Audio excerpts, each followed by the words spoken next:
પ્રથમ જ્યોતિર્લિંગ સોમનાથ મંદિરમાં આવતીકાલથી સ્વાભિમાન પર્વની ઉજવણી। રાજ્યભરની પાઠશાળાના ઋષિકુમારો સોમનાથમાં અખંડ ઓમકાર મંત્રનો કરશે જાપ। પીએમ મોદી 11મી જાન્યુઆરીએ 108 અશ્વો સાથે યોજાનારી શૌર્ય ગાથામાં લેશે ભાગ। જાહેર સભાને કરશે સંબોધિત।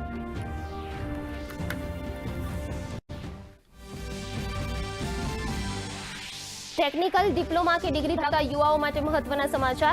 પોલીસ વિભાગમાં 950 જગ્યાઓ પર ભરતીની જાહેરાત।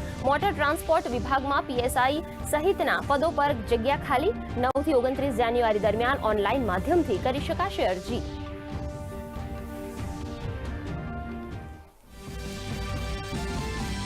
ગાંધીનગરમાં ટાઇફોઇડ રોગચાળાને નિયંત્રણમાં લેવા મનપા એક્શન મોડમાં। રાઉન્ડ ધ ક્લોક સર્વેલન્સની કામગીરી ચાલુ। સુરત મનપાની પણ સખત કાર્યવાહી। તકેદારીના ભાગરૂપે વિવિધ સ્થળોએથી લીધા પાણીના સેમ્પલ્સ। તો દ્વારકામાં પણ આરોગ્ય વિભાગ એલર્ટ મોડમાં।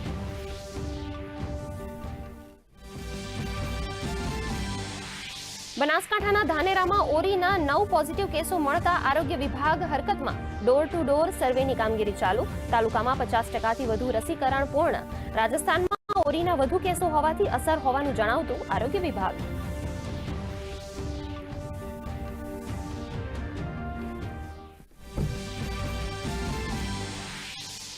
જી રામજી યોજના અંતર્ગત દેશમાં નવા યુગની થશે શરૂઆત। કેબિનેટ મંત્રી ઋષિકેશ પટેલે કહ્યું, સ્થાનિક કક્ષાએ ગામોનો થશે સર્વાંગી વિકાસ। તો ગ્રામજનોની ભાગીદારી વધારતી યોજના પર નાગરિકોએ વ્યક્ત કરી ખુશી।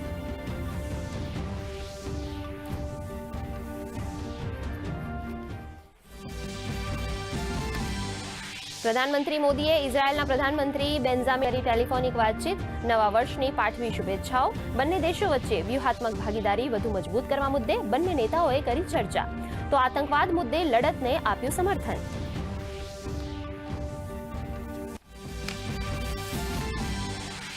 આર્થિક મોરચે સારા સમાચાર। વૈશ્વિક પડકારો વચ્ચે ચાલુ વર્ષમાં જીડીપી વૃદ્ધિ દર 7.4% રહેવાનું અનુમાન।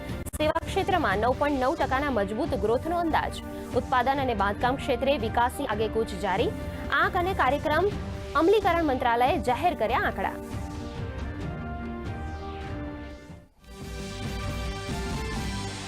પોરબંદર સહિત રાજ્યના દરિયાઈ કાંઠે 2 દિવસીય ઓપરેશન સાગર સુરક્ષા કવચ શરૂ।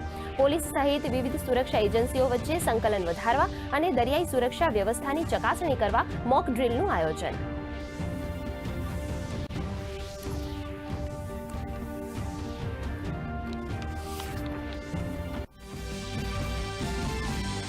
રાજ્યમાં ઠંડીનો ચમકારો। 9 ડિગ્રી સાથે નલિયા અને અમરેલી સૌથી ઠંડુ શહેર। આગામી 3 દિવસ બાદ ઠંડીનું જોર ઘટવાનું હવામાન વિભાગનું અનુમાન। તો ઉત્તર ભારતમાં ઠંડીનો કેર યથાવત। પંજાબ, હરિયાણા, પૂર્વ મધ્યપ્રદેશ, ઝારખંડમાં શીતલહેરની આગાહી।